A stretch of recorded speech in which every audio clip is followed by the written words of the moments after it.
boa noite. Há 2 dias do julgamento do habeas corpus do ex-presidente Lula, a presidente do Supremo, Carmen Lúcia, pede tolerância com opiniões divergentes. E a corte recebe 2 manifestos opostos sobre a prisão de condenados em segunda instância. 3.600 advogados são contra. Mais de 5.000 juízes e promotores são a favor.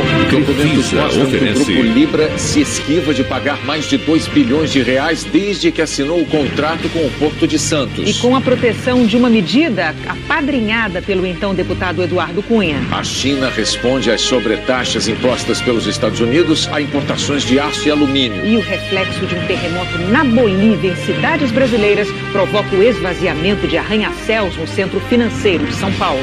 O Jornal Nacional está começando.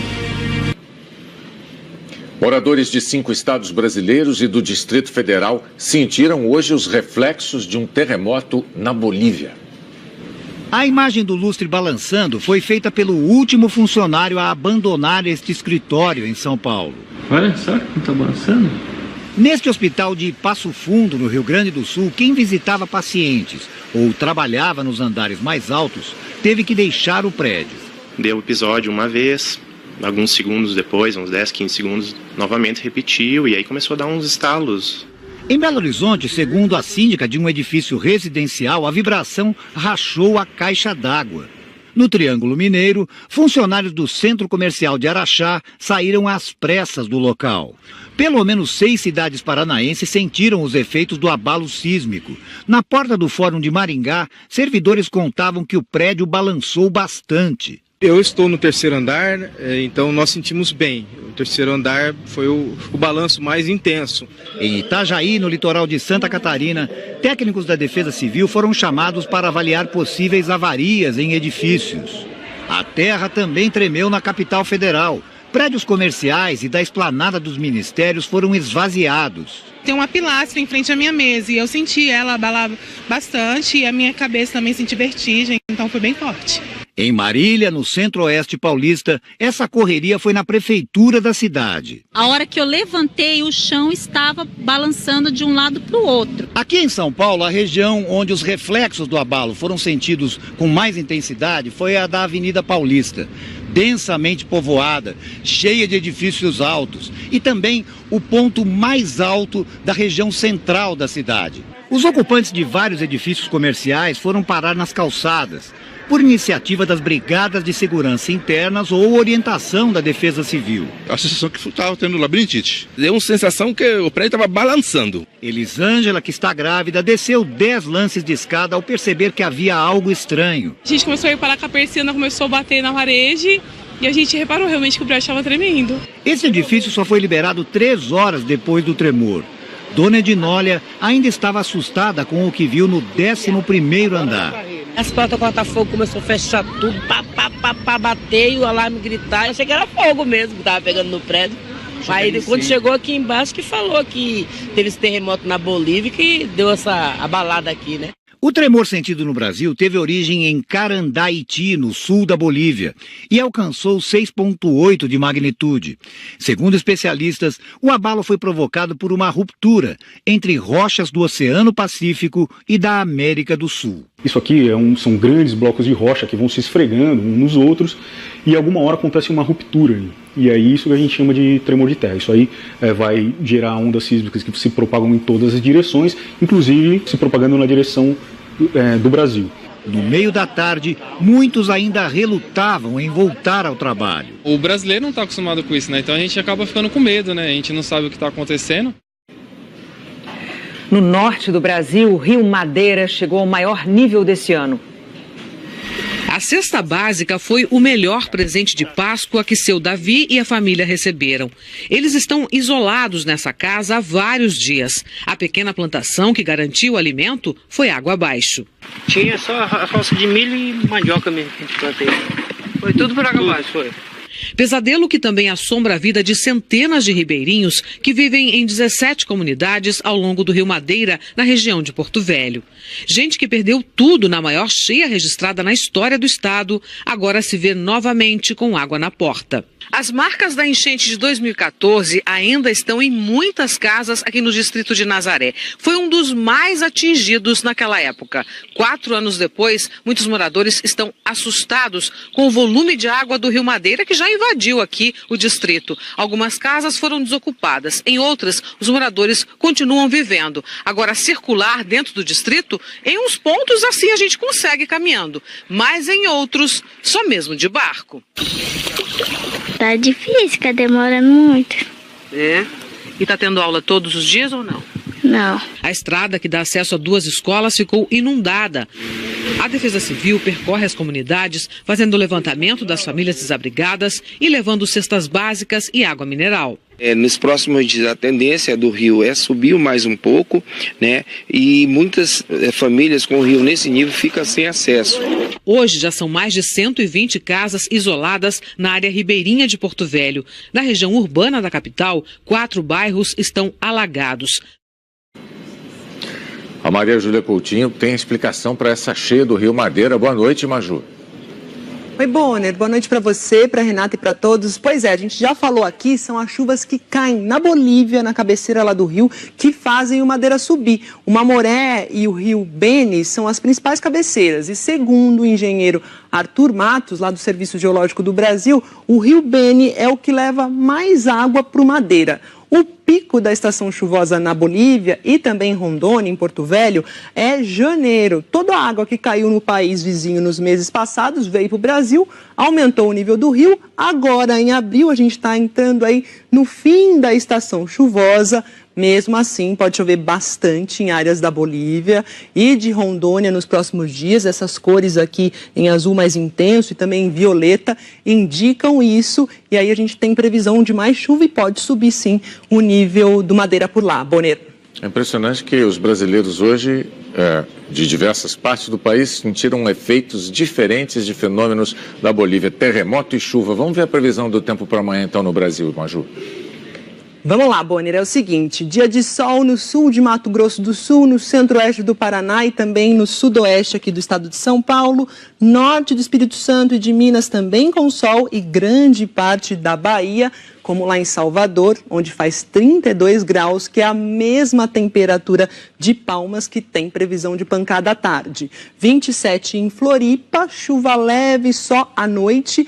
E agora a chuva deve pegar um pouco mais pesado entre parte do Rio de Janeiro, de Minas, de Goiás, do Tocantins, também Maranhão, Piauí, também aqui do Ceará. Tem muita umidade rondando o país, calor, ainda tem esse corredor aqui, a zona de convergência intertropical e esse sistema de baixa pressão fabricando as nuvens de chuva. Belém e São Luís devem ficar bem molhadas amanhã. Brasília está na rota das pancadas isoladas, mas como eu digo, que jamais devem ser aí menosprezadas, assim como o BH. Rio pode ter chuva o dia todo e forte em alguns momentos. São Paulo com aquele chove, para desde cedo e 27 graus de máxima. A temperatura que está dentro da média. Por falar em média, saíram as novas médias de temperatura e de chuva. Antes, o Instituto Nacional de Meteorologia, usava aqui o período como referência de 61 a 90. Agora, eles estão usando de 81 a 2010. Com essa mudança, a gente vê que São Paulo, por exemplo, a média das temperaturas mínimas e máximas em abril aumentou aí 1,1 grau. E também ficou mais chuvosa a cidade de São Paulo, menos aí, Bonner, nos meses de junho, agosto, novembro e dezembro, que geralmente é chuvoso, mas com a nova média ficou mais seco. Aí, o mundo mudando, São Paulo mudando. Obrigado, Maju. Até amanhã. Até amanhã. A polícia do Rio Grande do Sul prendeu um homem que pôs fogo na recepção do hospital de Lajeado. Jairo Procópio Oliveira Camargo chegou à noite exibindo um facão. Depois, ele espalhou combustível no lugar e ateou fogo. A área ficou destruída, mas o incêndio não feriu ninguém. A polícia informou que Jairo tem antecedentes criminais, inclusive por homicídio. Ele tinha procurado atendimento para o filho de 4 anos à tarde. Mas na triagem, o caso do menino não foi considerado urgente. Jairo foi embora e voltou sozinho para executar o crime. Começa amanhã o prazo para que transexuais e travestis passem a adotar o nome social no título de eleitor. A mudança poderá ser feita até o dia 9 de maio nos cartórios eleitorais onde o transexual ou travesti vota. E só o nome social, o escolhido por ele, aquele como ele é conhecido, é que vai aparecer no título de eleitor. Nesse, o tradicional, ou nesse outro, divulgado hoje, já com esse código chamado de QR Code, e que por isso o TSE diz que é mais seguro. Para fazer essa troca não vai ser preciso apresentar um documento oficial com o nome desejado, nem provar que fez a cirurgia de mudança de sexo. A autodeclaração vai ser suficiente para a troca do nome e para definir a identidade de gênero, masculino ou feminino, como transexual ou travesti se identifica. A mudança de nome poderá ser feita pelo transexual ou travesti que vota, mas também por aqueles que querem ser votados, que vão se candidatar nas eleições e querem ter o nome social na urna eletrônica. Nesse caso, a data final para o registro da candidatura, para o registro do nome que vai aparecer na urna, é 15 de agosto. O ministro Luiz Fux disse que a dignidade de todos pressupõe igualdade e não discriminação. O objetivo do Tribunal Superior Eleitoral seguir, digamos assim, essa nova ideologia constitucional consagrada pelas Cortes Superiores, no sentido de que a pessoa deve ser reconhecida tal como se apresenta na sociedade, através do seu nome, como ela é conhecida, e através da sua autoidentificação também em relação ao gênero que ela pertence, masculino ou feminino. A medida provisória, com uma série de ajustes na reforma trabalhista, corre o risco de perder a validade sem ser votada no Congresso. A comissão formada por senadores e deputados se reuniu uma única vez, no dia 6 de março, escolheu o presidente e o vice. Mas o senador Gladson Cameli, do Progressistas, passou poucos dias na presidência da comissão. Desistiu do cargo sem dar explicações. O partido ainda não indicou um outro presidente. E a comissão, que tem quase 1000 emendas para analisar, ainda não tem relator, que é nomeado seguindo acordo entre líderes. A reforma trabalhista entrou em vigor no ano passado e, para que fosse aprovada sem alterações, o presidente Michel Temer se comprometeu a mandar para o Congresso uma medida provisória, alterando pontos que já estão valendo. A MP reafirma que todos os contratos vigentes, ou seja, novos e antigos, estão sujeitos à nova lei. Estabelece que na jornada de 12 horas de trabalho seguidas por 36 horas de descanso, os contratos só valem se forem negociados em acordos coletivos. A única exceção é para as empresas do setor de saúde, como hospitais, que podem fazer acordos individuais escritos. Grávidas que trabalham em atividades ou ambientes considerados insalubres não precisam apresentar atestado médico para não trabalharem nessas condições. Atividades em grau médio ou mínimo de insalubridade só são permitidas quando a grávida, por iniciativa própria, apresentar um atestado médico autorizando. A medida provisória também proíbe a cláusula de exclusividade para o trabalho de autônomos. No trabalho intermitente, quando a jornada não é fixa, o contrato tem de ser por escrito e registrado na carteira de trabalho. Se a medida não for aprovada no Congresso até o dia 23 de abril, todos esses pontos deixam de valer. O presidente da Câmara defendeu o texto antigo, sem as mudanças da medida provisória. Estava andando para trás com a medida provisória. Então, se ela não for aprovada, claro que se ela fosse aprovada na comissão, a gente votaria no plenário. Mas ela não aprovada, nós voltamos ao texto anterior, que é o texto que nós defendemos. O presidente do Senado disse que o trabalho agora é com a comissão mista. A medida provisória não altera contratos. A medida provisória, ela facilita a vida das pessoas, na questão de gestantes, né, na questão de lugares insalubres. Ele definia isso. Né? Não havendo aprovação da medida provisória, ela cai, ela perde o efeito de lei e volta à lei original, né, que foi aprovada aqui no Congresso Nacional. Em março, a balança comercial brasileira fechou com um resultado positivo de 6 bilhões e 200 milhões de dólares, 12% menos do que no mesmo mês do ano passado. Em 2018, o superávit é de 13 bilhões e 900 milhões de dólares.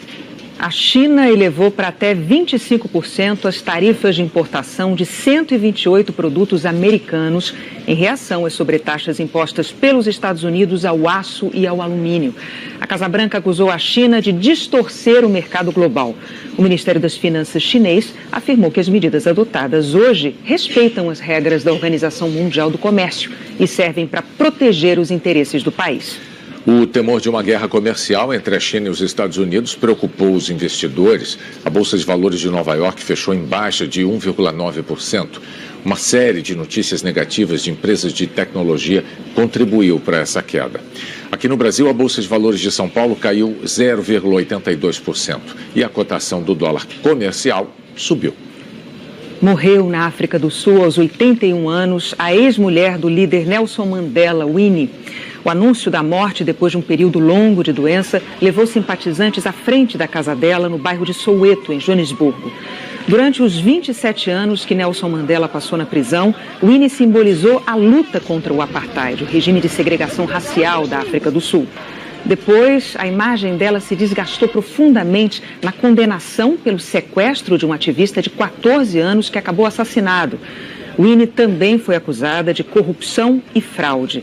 Ela e Nelson Mandela se divorciaram em 1996. A juíza Leila Cury, da Vara de Execuções Penais do Distrito Federal, pediu informações ao ministro Dias Toffoli, do Supremo Tribunal Federal, sobre a prisão domiciliar em São Paulo do deputado federal afastado Paulo Maluf. Ela afirmou que o processo apresentou irregularidades. Toffoli concedeu a prisão domiciliar a Maluf na quarta-feira. Maluf foi internado num hospital particular em Brasília com dores na coluna, mas a juíza afirmou que a transferência teria que ter sido para um hospital público e que Maluf não cumpriu a ordem para comparecer a uma audiência na qual seria informado sobre as regras da prisão domiciliar. Entre elas, o uso de tornozeleira eletrônica e a permanência em Brasília. A juíza Leila Cury também encaminhou ao Supremo o laudo médico de Maluf. Boa noite. O documento afirma que o quadro do deputado afastado permite o cumprimento da pena num estabelecimento prisional. A defesa de Paulo Maluf afirmou que só ficou sabendo da internação no hospital particular pela imprensa e que pediu ao ministro Dias Toffoli que a prisão domiciliar fosse em São Paulo para que Maluf continuasse o tratamento de saúde em casa. A defesa também declarou que vai pedir que o Supremo esclareça qual vara de execução vai ser responsável pelo caso, a de Brasília ou a de São Paulo. Nós não conseguimos contato com o ministro Dias Toffoli. A Procuradoria-Geral da República apresentou denúncia ao Supremo Tribunal Federal contra o deputado Arthur Lira, do Progressistas, por lavagem de dinheiro e prevaricação, e pediu a perda do mandato do parlamentar. A Procuradoria acusa o deputado de ter aceitado R$106 mil em propina do então presidente da Companhia Brasileira de Trens Urbanos, CBTU, Francisco Colombo, em 2012. O dinheiro teria sido entregue a um assessor do deputado. A defesa de Arthur Lira declarou que não foi notificada da denúncia, mas que já demonstrou à Polícia Federal a inexistência de qualquer fato criminoso. Nós ainda não tivemos resposta de Francisco Colombo. Uma das empresas investigadas na Operação Scala perdeu hoje os certificados de segurança internacional de 2 terminais no Porto de Santos, a Rodrimar. A decisão sobre a Rodrimar demorou quase 20 meses para sair. A primeira vistoria que apontou falhas no sistema de segurança nos 2 terminais administrados pela empresa foi em agosto de 2016. Em abril do ano passado, uma nova fiscalização encontrou os mesmos problemas. E em dezembro, as autoridades portuárias de Santos pediram a cassação dos certificados de segurança da empresa. Mas só hoje a Comissão Nacional de Segurança Pública nos Portos, a Comportos, publicou no Diário Oficial a decisão de cassar o Certificado de Segurança Internacional, o ISPS, da Rodrimar. A Comportos não informou que normas de segurança a Rodrimar deixou de cumprir. A cassação do certificado tira a empresa da lista de terminais seguros elaborada por uma agência da ONU, a Organização das Nações Unidas. E sem essa garantia, navios estrangeiros podem deixar de usar os serviços da Rodrimar. O pedido de cassação do certificado da empresa foi assinado pelo delegado Júlio Baida, que também era chefe da Polícia Federal em Santos. Mas o delegado acabou sendo afastado do cargo dias depois pelo então diretor-geral da Polícia Federal, Fernando Segovia. O Jornal Nacional apurou que o Ministério Público Federal em São Paulo suspeita que a razão para o afastamento do delegado tenha sido o rigor na fiscalização nos terminais da Rodrimar. Mais um problema para a empresa, que já é investigada pela Lava Jato por ter sido supostamente beneficiada por um decreto do presidente Michel Temer, do MDB, no ano passado. Mesmo sem o certificado, a Rodrimar declarou que as operações da empresa não serão afetadas. Negou ter descumprido as determinações das autoridades e disse que já está providenciando uma nova certificação. O Jornal Nacional apurou que 2 dos 3 sócios do grupo Libra, da família Torrealba, chegaram ao Brasil hoje. Documentos mostram que desde que assinou o contrato no Porto de Santos, o grupo questiona regras e, na prática, adia a quitação de despesas bilionárias. As suspeitas de privilégios à Libra são investigadas no inquérito dos portos. A reportagem é da Camila Bonfim e de Marcelo Parreira. 2 acionistas do Grupo Libra vieram para Brasília prestar depoimento na Polícia Federal. Gonçalo Borges Torrealba e Rodrigo Borges Torrealba. Os 2 e Ana Carolina Borges Torrealba Afonso estavam no exterior quando saiu a ordem de prisão contra eles. O Grupo Libra atua nos setores de infraestrutura e comércio exterior. Em 1998, a empresa assinou o contrato do Terminal 35 com a Codesp, a Companhia Docas do Estado de São Paulo, que administra o Porto de Santos. De lá para cá, a empresa entrou com vários recursos na Justiça, questionando cobranças, o que adiou a quitação por muitos anos. A Codesp diz que entre 1999 e 2015 cobrou mais de 400 faturas de aluguel e movimentação de contêineres. Hoje o valor com juros chega a 2 bilhões e 700 milhões de reais. Libra pagou só 128 milhões. A empresa tenta chegar a um acordo com o governo federal fora da Justiça. É a chamada arbitragem, que só termina em setembro de 2019. Até lá, a empresa não tem obrigação de pagar. A primeira tentativa da Libra de conseguir um acordo como esse foi em 1999. O governo negou porque isso não estava previsto em nenhuma lei. Em 2013, o Congresso aprovou essa legislação, com articulação direta do então líder do MDB, Eduardo Cunha, que era aliado de Michel Temer. Essa foi uma mudança sob medida para beneficiar a Libra, segundo o operador do MDB, Lúcio Funaro. A Libra foi a primeira e única empresa do setor a usar a arbitragem. O Jornal Nacional teve acesso a 2 pareceres. Em um deles, a Advocacia Geral da União alertou para o risco do processo com a Libra. A AGU afirmou que a empresa apresentou uma proposta para vencer a licitação a qualquer custo e depois encontrar artifícios para deixar de cumprir as regras do contrato. E que, por isso, a Libra alegou que a Codesp, que administra o Porto de Santos, é que não estava honrando com suas obrigações. O outro parecer é da própria Codesp, que faz duras críticas à Libra. Trata-se de um verdadeiro modus operandi da Libra para se enriquecer às custas das autoridades de 2 dos principais portos do país, em detrimento tanto dos cofres públicos quanto dos demais interessados em explorar o arrendamento. A estatal diz que só o que Libra não pagou equivale a 25 vezes os gastos que a Codesp tem para se manter em um ano. E que teve até que pegar emprestado para pagar as contas da empresa, já que não recebia de Libra. Na prática, a Codesp passou a financiar a atividade da arrendatária, que, por sua vez, locupletava-se em detrimento dos cofres públicos. A Codesp precisou, inclusive, se socorrer de instituições financeiras, a juros de mercado, no intuito de honrar seus compromissos inadiáveis. Por causa disso, a Codesp reforçou o alerta da AGU. Uma arbitragem pública não pode se prestar como ferramenta de estímulo a esse comportamento torto e promíscuo, que historicamente permeia a relação entre grandes empresários e o poder público brasileiro. Oferecer propostas extremamente agressivas apenas com o fim de vencer a concorrência e, imediatamente após, pleitear aditivos e reequilíbrio contratual. O Grupo Libra afirma que o motivo de discutir a execução e valores do contrato na Justiça foi o descumprimento de obrigações pela Codesp. A empresa diz que não é devedora porque o acordo ainda está em andamento e que desde setembro de 2015 paga regularmente e integralmente todos os valores de arrendamento. O Grupo Libra afirma que jamais atuou ilegalmente para mudanças da legislação em seu benefício. A Companhia Docas do Estado de São Paulo não se manifestou. O ex-deputado Eduardo Cunha nega qualquer ajuda ilícita em favor do Grupo Libra. E nós não tivemos retorno do Palácio do Planalto. Outro investigado na Operação Scala, José Yunes, já vendeu uma casa à primeira-dama, Marcela Temer. Yunes é amigo do presidente Temer e já foi assessor da Presidência da República. O Palácio do Planalto confirmou a negociação, como informa a repórter Andréa Sadi. O advogado José Yunes confirmou à Polícia Federal pela primeira vez a venda de uma casa à primeira-dama, Marcela Temer, em 2010. Yunes, que é amigo do presidente Michel Temer há 50 anos, foi questionado sobre o negócio após ser preso na Operação Scala na semana passada. A TV Globo, o Palácio do Planalto, também confirmou a transação.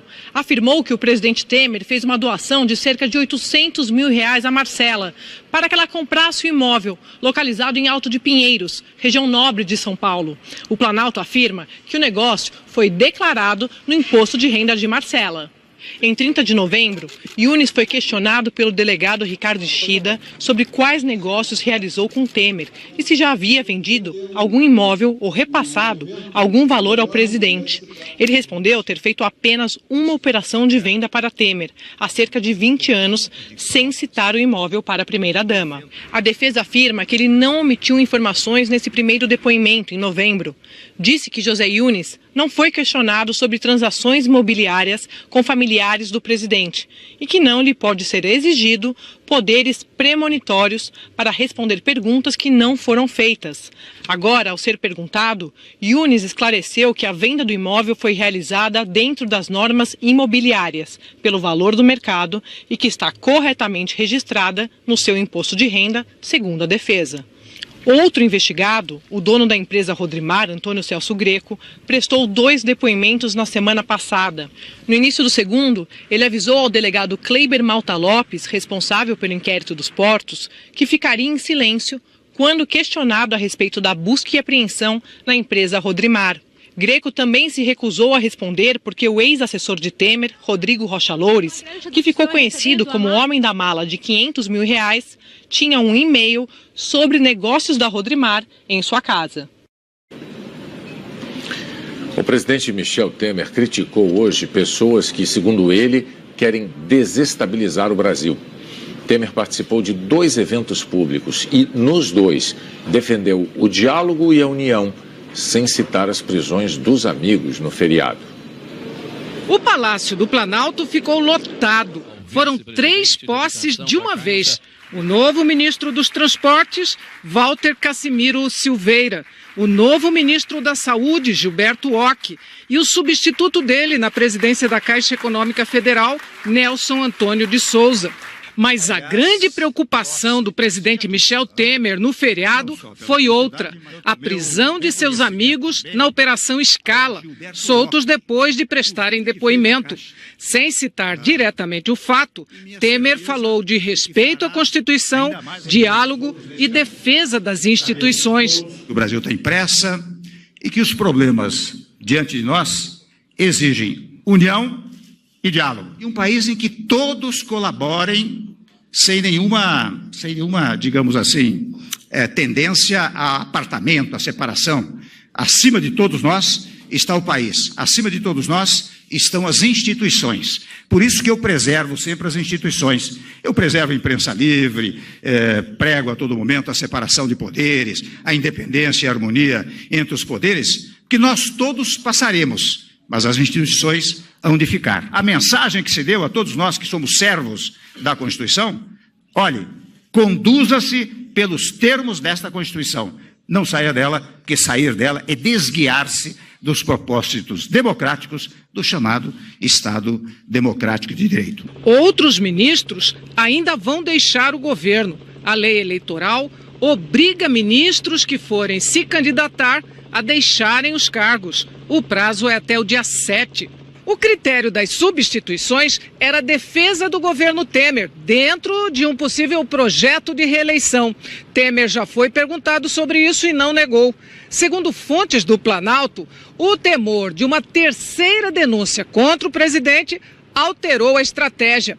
Partidos que se mantêm no governo precisam garantir também o apoio no Congresso e, assim, tentar barrar qualquer denúncia que chegue lá. Questionados sobre isso, os novos ministros preferiram falar em números da economia. E a preocupação com as investigações reapareceu em outro evento, em São Paulo. Temer voltou a dar indiretas. Nestes quase 2 anos de governo, não foram poucos os embaraços e as oposições que nós sofremos. Até gente disposta a desestabilizar o país com gestos extremamente irresponsáveis, que têm naturalmente repercussão internacional. E as pessoas que agem dessa maneira não se apercebem, ou seja, não sentem a brasilidade no seu coração, porque sabem que gestos desta natureza comprometem e criam problemas nos aspectos internacionais. Depois de amanhã, quarta-feira, o Supremo Tribunal Federal vai votar o habeas corpus do ex-presidente Lula, que tenta não ser preso depois de condenado em segunda instância. O tema mobilizou advogados, juízes e procuradores que entregaram hoje 2 manifestos ao Supremo. Um contra a execução antecipada da pena, com 3.600 assinaturas. O outro a favor da prisão, com 5.080 assinaturas. O manifesto contra a prisão em segunda instância chegou ao STF no fim da tarde e foi assinado principalmente por advogados. Entre eles, Antônio Carlos de Almeida Castro, advogado do deputado afastado Paulo Maluf, e Cristiano Zanin, advogado do ex-presidente Lula. O manifesto argumenta que a Constituição consagrou o princípio da presunção de inocência, que ninguém poderá ser culpado enquanto não houver esgotado todos os recursos na Justiça. Os apoiadores do manifesto dizem ainda que, quando defendem a efetivação do princípio da presunção de inocência, não o fazem em nome deste ou daquele, desta ou daquela pessoa, mas em nome de todas e todos, e especialmente em nome da Constituição da República. A questão, para mim, ela é simples. A Constituição diz da presunção de inocência. Diz que a pessoa só pode ser presa após o trânsito em julgado. E é o que eu repito. Então, o que nós esperamos é que o Supremo Tribunal, numa reunião plenária, pacifique essa questão. O manifesto a favor da prisão de réu condenado em segunda instância, entregue mais cedo ao STF, é assinado por juízes e membros do Ministério Público. Entre eles, o ex-procurador-geral da República, Rodrigo Janot, e o coordenador da Operação Lava Jato no Paraná, procurador Deltan Dallagnol. O documento defende o respeito ao princípio da presunção de inocência, mas sustenta que ele não pode ser absoluto porque poderia levar a se proibir até mesmo investigações de eventuais suspeitos. Lembra que nem a Declaração de Direitos pretendeu que a presunção de inocência tivesse valor absoluto. O documento afirma que a prisão após a condenação em segunda instância é admitida nos Estados Unidos e países da Europa, como Alemanha, França e Portugal.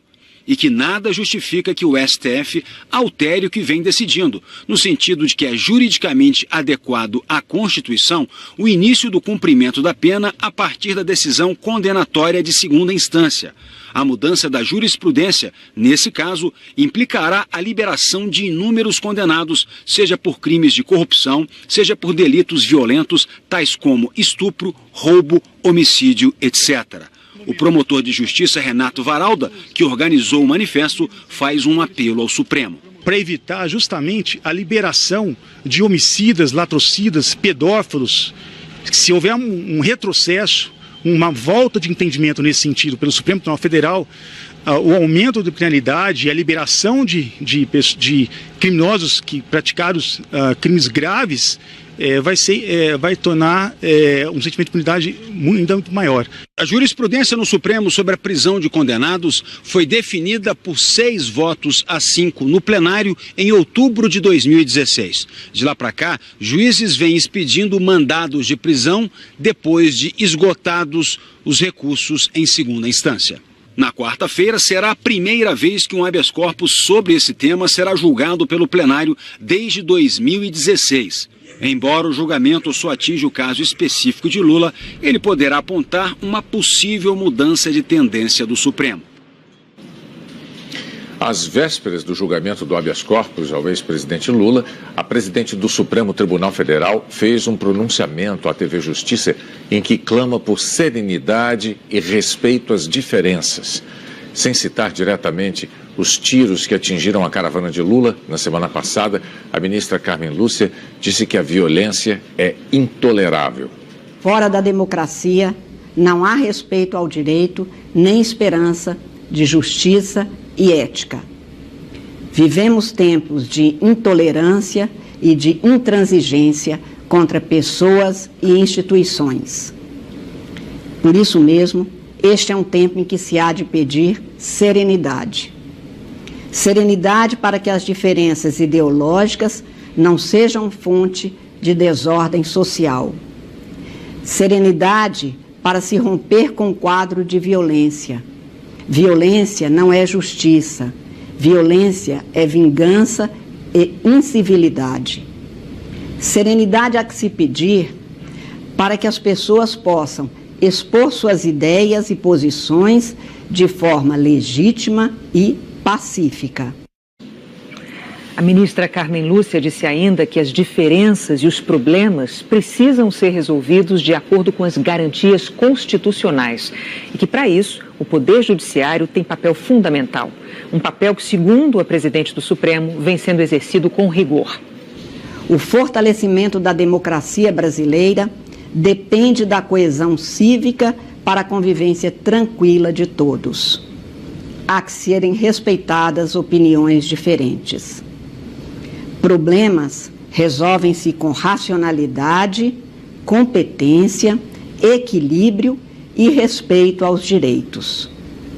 Superam-se dificuldades fortalecendo-se os valores morais, sociais e jurídicos.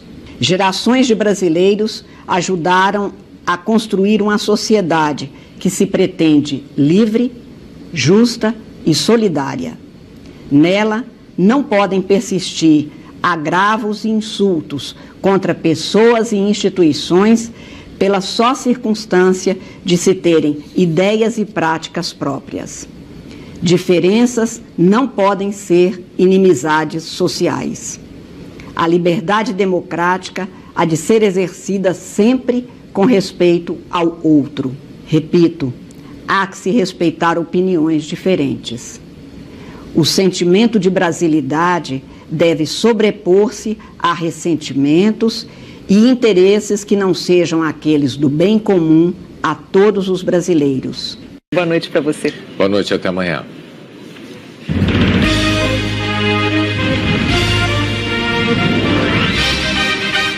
Não trabalharem nessas condições. Atividades em grau médio ou mínimo de insalubridade só são permitidas quando a grávida, por iniciativa própria, apresentar um atestado médico autorizando. A medida provisória também proíbe a cláusula de exclusividade para o trabalho de autônomos.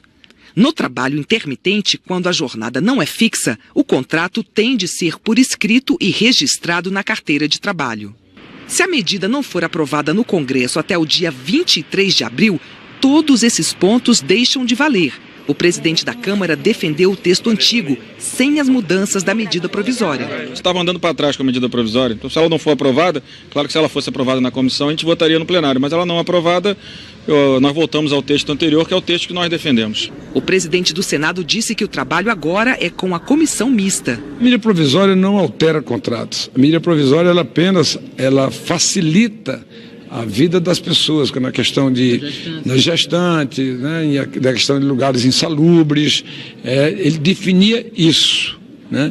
Não havendo aprovação da medida provisória, ela cai, ela perde o efeito de lei e volta à lei original, né, que foi aprovada aqui no Congresso Nacional. Em março, a balança comercial brasileira fechou com um resultado positivo de 6 bilhões e 200 milhões de dólares, 12% menos do que no mesmo mês do ano passado. Em 2018, o superávit é de 13 bilhões e 900 milhões de dólares. A China elevou para até 25% as tarifas de importação de 128 produtos americanos em reação às sobretaxas impostas pelos Estados Unidos ao aço e ao alumínio. A Casa Branca acusou a China de distorcer o mercado global.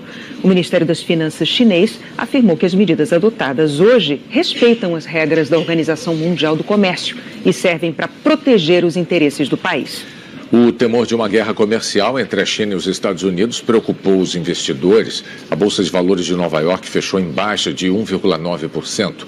Uma série de notícias negativas de empresas de tecnologia contribuiu para essa queda. Aqui no Brasil, a Bolsa de Valores de São Paulo caiu 0,82% e a cotação do dólar comercial subiu. Morreu na África do Sul aos 81 anos a ex-mulher do líder Nelson Mandela, Winnie. O anúncio da morte, depois de um período longo de doença, levou simpatizantes à frente da casa dela, no bairro de Soweto, em Joanesburgo.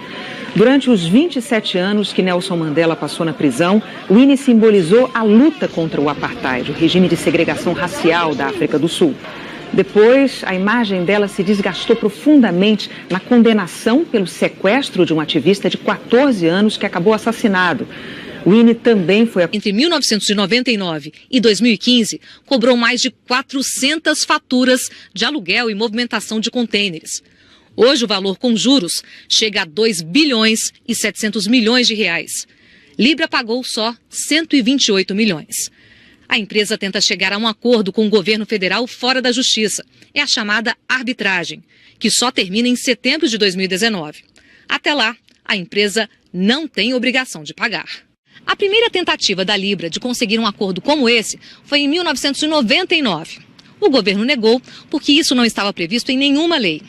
Em 2013, o Congresso aprovou essa legislação, com articulação direta do então líder do MDB, Eduardo Cunha, que era aliado de Michel Temer. Essa foi uma mudança sob medida para beneficiar a Libra, segundo o operador do MDB, Lúcio Funaro. A Libra foi a primeira e única empresa do setor a usar a arbitragem. O Jornal Nacional teve acesso a 2 pareceres. Em um deles, a Advocacia Geral da União alertou para o risco do processo com a Libra. A AGU afirmou que a empresa apresentou uma proposta para vencer a licitação a qualquer custo e depois encontrar artifícios para deixar de cumprir as regras do contrato. E que, por isso, a Libra alegou que a Codesp, que administra o Porto de Santos, é que não estava honrando com suas obrigações. O outro parecer é da própria Codesp, que faz duras críticas à Libra. Trata-se de um verdadeiro modus operandi da Libra para se enriquecer às custas das autoridades de 2 dos principais portos do país, em detrimento tanto dos cofres públicos quanto dos demais interessados em explorar o arrendamento. A estatal diz que só o que Libra não pagou equivale a 25 vezes os gastos que a Codesp tem para se manter em um ano e que teve até que pegar emprestado para pagar as contas da empresa, já que não recebia de Libra. Na prática, a Codesp passou a financiar a atividade da arrendatária, que, por sua vez, locupletava-se em detrimento dos cofres públicos. A Codesp precisou, inclusive, se socorrer de instituições financeiras, a juros de mercado, no intuito de honrar seus compromissos inadiáveis. Por causa disso, a Codesp reforçou o alerta da AGU. Uma arbitragem pública não pode se prestar como ferramenta de estímulo a esse comportamento torto e promíscuo, que historicamente permeia a relação entre grandes empresários e o poder público brasileiro. Oferecer propostas extremamente agressivas apenas com o fim de vencer a concorrência e, imediatamente após, pleitear aditivos e reequilíbrio contratual. O Grupo Libra afirma que o motivo de discutir a execução e valores do contrato na Justiça foi o descumprimento de obrigações pela Codesp. A empresa diz que não é devedora porque o acordo ainda está em andamento e que desde setembro de 2015 paga... Que fazem o Madeira subir. O Mamoré e o Rio Beni são as principais cabeceiras e, segundo o engenheiro Arthur Matos, lá do Serviço Geológico do Brasil, o Rio Beni é o que leva mais água para o Madeira. O pico da estação chuvosa na Bolívia e também em Rondônia, em Porto Velho, é janeiro. Toda a água que caiu no país vizinho nos meses passados veio para o Brasil, aumentou o nível do rio. Agora, em abril, a gente está entrando aí no fim da estação chuvosa. Mesmo assim, pode chover bastante em áreas da Bolívia e de Rondônia nos próximos dias. Essas cores aqui em azul mais intenso e também em violeta indicam isso. E aí a gente tem previsão de mais chuva e pode subir, sim, o nível do Madeira por lá. Bonner. É impressionante que os brasileiros hoje, de diversas partes do país, sentiram efeitos diferentes de fenômenos da Bolívia. Terremoto e chuva. Vamos ver a previsão do tempo para amanhã, então, no Brasil, Maju. Vamos lá, Bonner, é o seguinte, dia de sol no sul de Mato Grosso do Sul, no centro-oeste do Paraná e também no sudoeste aqui do estado de São Paulo, norte do Espírito Santo e de Minas também com sol e grande parte da Bahia, como lá em Salvador, onde faz 32 graus, que é a mesma temperatura de Palmas, que tem previsão de pancada à tarde. 27 em Floripa, chuva leve só à noite.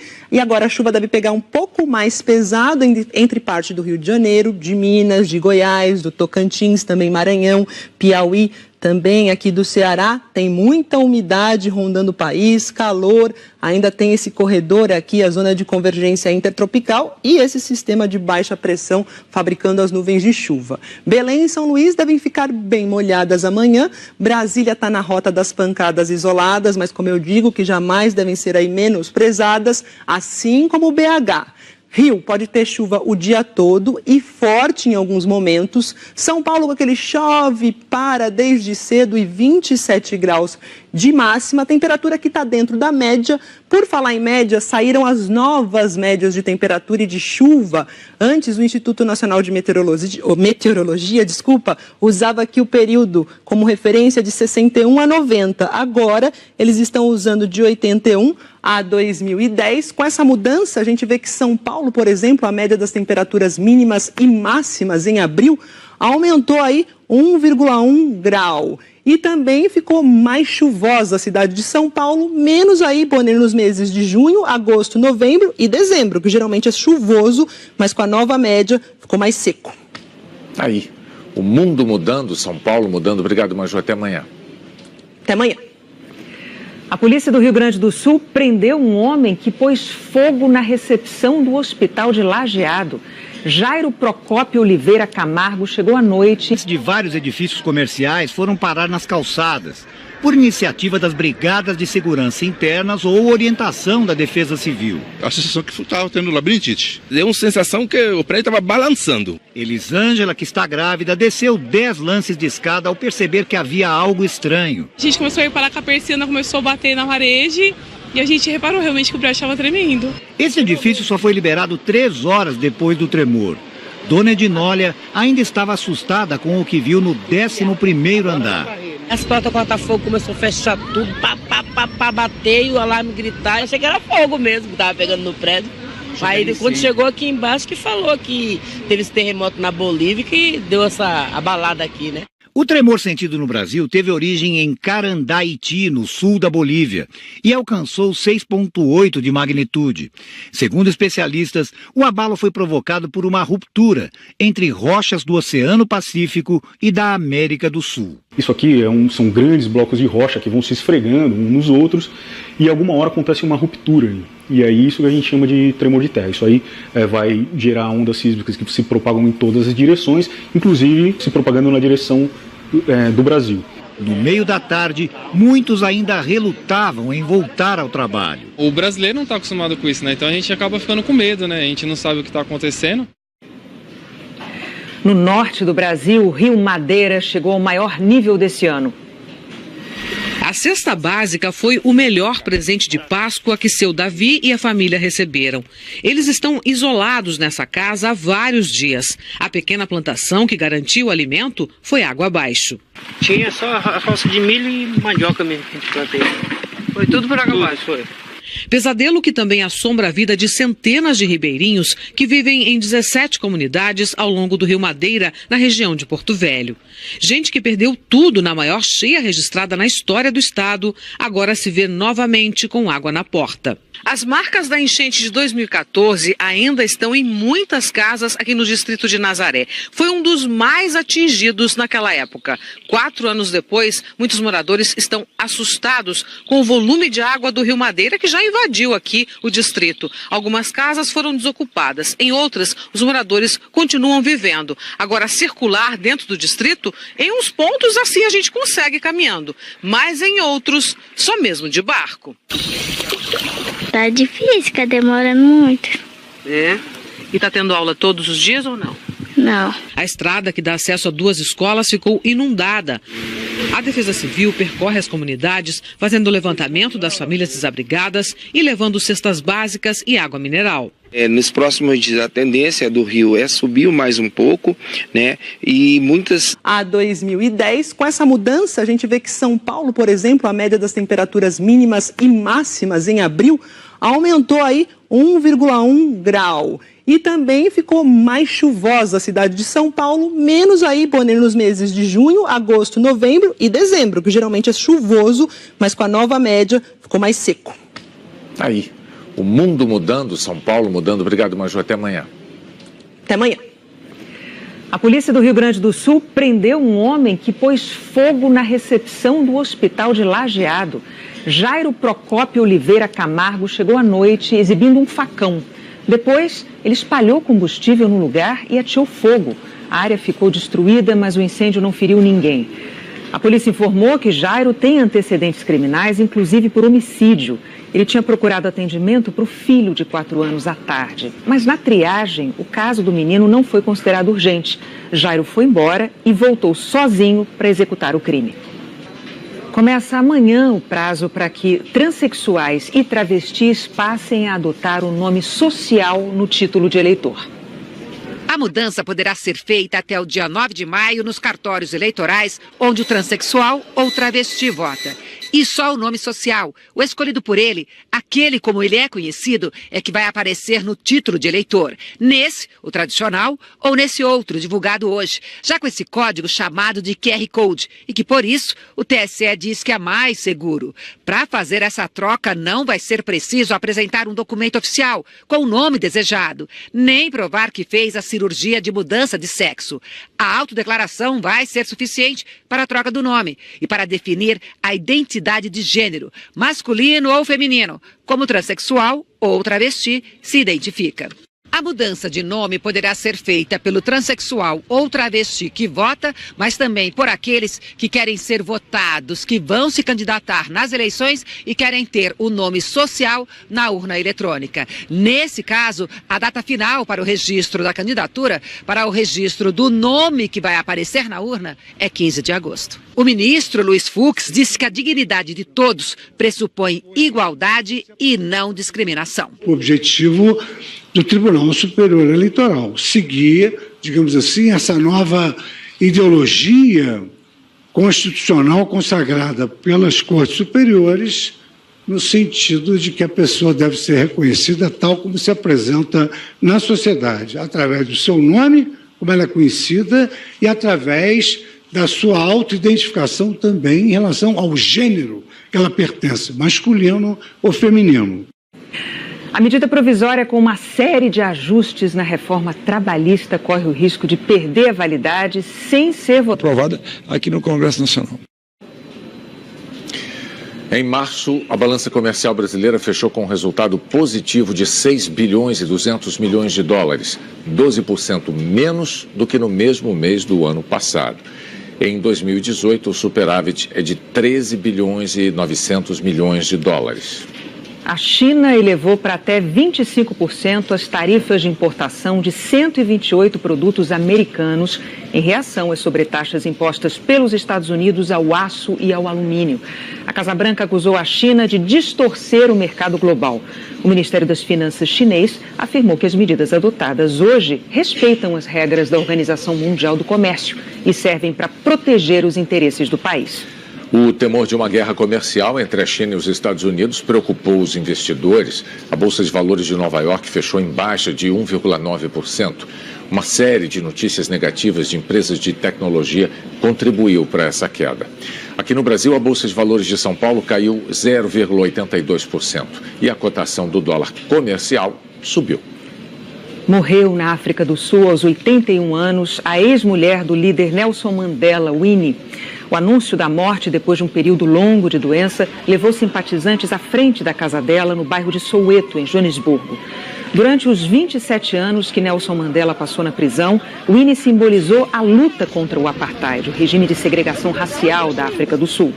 Depois, a imagem dela se desgastou profundamente na condenação pelo sequestro de um ativista de 14 anos que acabou assassinado. Winnie também foi acusada de corrupção e fraude. Ela e Nelson Mandela se divorciaram em 1996. A juíza Leila Cury, da Vara de Execuções Penais do Distrito Federal, pediu informações ao ministro Dias Toffoli, do Supremo Tribunal Federal, sobre a prisão domiciliar em São Paulo do deputado federal afastado Paulo Maluf. Ela afirmou que o processo apresentou irregularidades. Toffoli concedeu a prisão domiciliar a Maluf na quarta-feira. Maluf foi internado num hospital particular em Brasília com dores na coluna, mas a juíza afirmou que a transferência teria que ter sido para um hospital público e que Maluf não cumpriu a ordem para comparecer a uma audiência na qual seria informado sobre as regras da prisão domiciliar. Entre elas, o uso de tornozeleira eletrônica e a permanência em Brasília. A juíza Leila Cury também encaminhou ao Supremo o laudo médico de Maluf. Boa noite. O documento afirma que o quadro do deputado afastado permite o cumprimento da pena num estabelecimento prisional. A defesa de Paulo Maluf afirmou que só ficou sabendo da internação no hospital particular pela imprensa e que pediu ao ministro Dias Toffoli que a prisão domiciliar fosse em São Paulo para que Maluf continuasse o tratamento de saúde. Investigações de eventuais suspeitos. Lembra que nem a Declaração de Direitos pretendeu que a presunção de inocência tivesse valor absoluto. O documento afirma que a prisão após a condenação em segunda instância é admitida nos Estados Unidos e países da Europa, como Alemanha, França e Portugal. E que nada justifica que o STF altere o que vem decidindo, no sentido de que é juridicamente adequado à Constituição o início do cumprimento da pena a partir da decisão condenatória de segunda instância. A mudança da jurisprudência, nesse caso, implicará a liberação de inúmeros condenados, seja por crimes de corrupção, seja por delitos violentos, tais como estupro, roubo, homicídio, etc. O promotor de justiça Renato Varalda, que organizou o manifesto, faz um apelo ao Supremo. Para evitar justamente a liberação de homicidas, latrocidas, pedófilos, se houver um retrocesso, uma volta de entendimento nesse sentido pelo Supremo Tribunal Federal, o aumento da criminalidade e a liberação de criminosos que praticaram crimes graves vai tornar um sentimento de impunidade ainda muito maior. A jurisprudência no Supremo sobre a prisão de condenados foi definida por 6 votos a 5 no plenário em outubro de 2016. De lá para cá, juízes vêm expedindo mandados de prisão depois de esgotados os recursos em segunda instância. Na quarta-feira, será a primeira vez que um habeas corpus sobre esse tema será julgado pelo plenário desde 2016. Embora o julgamento só atinja o caso específico de Lula, ele poderá apontar uma possível mudança de tendência do Supremo. Às vésperas do julgamento do habeas corpus ao ex-presidente Lula, a presidente do Supremo Tribunal Federal fez um pronunciamento à TV Justiça em que clama por serenidade e respeito às diferenças. Sem citar diretamente os tiros que atingiram a caravana de Lula na semana passada, a ministra Carmen Lúcia disse que a violência é intolerável. Fora da democracia, não há respeito ao direito, nem esperança de justiça e ética. Vivemos tempos de intolerância e de intransigência contra pessoas e instituições. Por isso mesmo, este é um tempo em que se há de pedir serenidade. Serenidade para que as diferenças ideológicas não sejam fonte de desordem social. Serenidade para se romper com o quadro de violência. Violência não é justiça. Violência é vingança e incivilidade. Serenidade há que se pedir para que as pessoas possam expor suas ideias. E a questão de lugares insalubres, ele definia isso. Né? Não havendo aprovação da medida provisória, ela cai, ela perde o efeito de lei e volta à lei original, né, que foi aprovada aqui no Congresso Nacional. Em março, a balança comercial brasileira fechou com um resultado positivo de 6 bilhões e 200 milhões de dólares, 12% menos do que no mesmo mês do ano passado. Em 2018, o superávit é de 13 bilhões e 900 milhões de dólares. A China elevou para até 25% as tarifas de importação de 128 produtos americanos em reação às sobretaxas impostas pelos Estados Unidos ao aço e ao alumínio. A Casa Branca acusou a China de distorcer o mercado global. O Ministério das Finanças chinês afirmou que as medidas adotadas hoje respeitam as regras da Organização Mundial do Comércio e servem para proteger os interesses do país. O temor de uma guerra comercial entre a China e os Estados Unidos preocupou os investidores. A Bolsa de Valores de Nova York fechou em baixa de 1,9%. Uma série de notícias negativas de empresas de tecnologia contribuiu para essa queda. Aqui no Brasil, a Bolsa de Valores de São Paulo caiu 0,82% e a cotação do dólar comercial subiu. Morreu na África do Sul aos 81 anos a ex-mulher do líder Nelson Mandela, Winnie. O anúncio da morte, depois de um período longo de doença, levou simpatizantes à frente da casa dela, no bairro de Soweto, em Joanesburgo. Durante os 27 anos que Nelson Mandela passou na prisão, Winnie simbolizou a luta contra o apartheid, o regime de segregação racial da África do Sul. Depois, a imagem dela se desgastou profundamente na condenação pelo sequestro de um ativista de 14 anos que acabou assassinado. Winnie também foi acusada de corrupção e fraude. Ela e Nelson Mandela se divorciaram em 1996. A juíza Leila Cury, da Vara de Execuções Penais do Distrito Federal, pediu informações ao ministro Dias Toffoli, do Supremo Tribunal Federal, sobre a prisão domiciliar em São Paulo do deputado federal afastado Paulo Maluf. Ela afirmou que o processo apresentou irregularidades. Toffoli concedeu a prisão domiciliar a Maluf na quarta-feira. Maluf foi internado num hospital particular em Brasília com dores na coluna, mas a juíza afirmou que a transferência teria que ter sido para um hospital público e que Maluf não cumpriu a ordem para comparecer a uma audiência na qual seria informado sobre as regras da prisão domiciliar. Entre elas, o uso de tornozeleira eletrônica e a permanência em Brasília.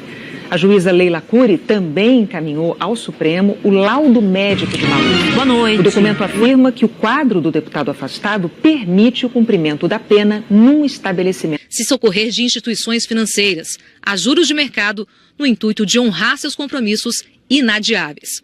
Por causa disso, a Codesp reforçou o alerta da AGU.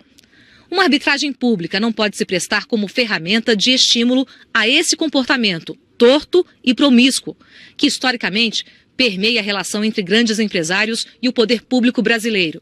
Oferecer propostas extremamente agressivas apenas com o fim de vencer a concorrência e, imediatamente após, pleitear aditivos e reequilíbrio contratual. O Grupo Libra afirma que o motivo de discutir a execução e valores do contrato na Justiça foi o descumprimento de obrigações pela Codesp. A empresa diz que não é devedora porque o acordo ainda está em andamento e que desde setembro de 2015 paga regularmente e integralmente todos os valores de arrendamento. O Grupo Libra afirma que jamais atuou ilegalmente para mudanças da legislação em seu benefício. A Companhia Docas do Estado de São Paulo não se manifestou. O ex-deputado Eduardo Cunha nega qualquer ajuda ilícita em favor do Grupo Libra. E nós não tivemos retorno do Palácio do Planalto. Outro investigado na Operação Scala, José Yunes, já vendeu uma casa à primeira-dama, Marcela Temer. Yunes é amigo do presidente Temer e já foi assessor da Presidência da República. O Palácio do Planalto confirmou a negociação, como informa a repórter Andréa Sadi.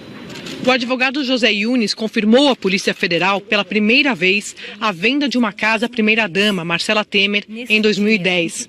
Yunes, que é amigo do presidente Michel Temer há 50 anos, foi questionado sobre o negócio após ser preso na Operação Scala na semana passada. A TV Globo, o Palácio do Planalto, também confirmou a transação.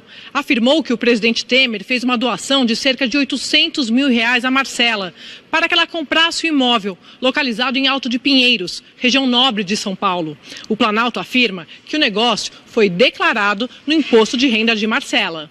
Em 30 de novembro, Yunis foi questionado pelo delegado Ricardo Ishida sobre quais negócios realizou com Temer e se já havia vendido algum imóvel ou repassado algum valor ao presidente. Ele respondeu ter feito apenas uma operação de venda para Temer, há cerca de 20 anos, sem citar o imóvel para a primeira-dama. A defesa afirma que ele não omitiu informações nesse primeiro depoimento, em novembro. Disse que José Yunis não foi questionado sobre transações imobiliárias com familiares do presidente e que não lhe pode ser exigido poderes premonitórios para responder perguntas que não foram feitas.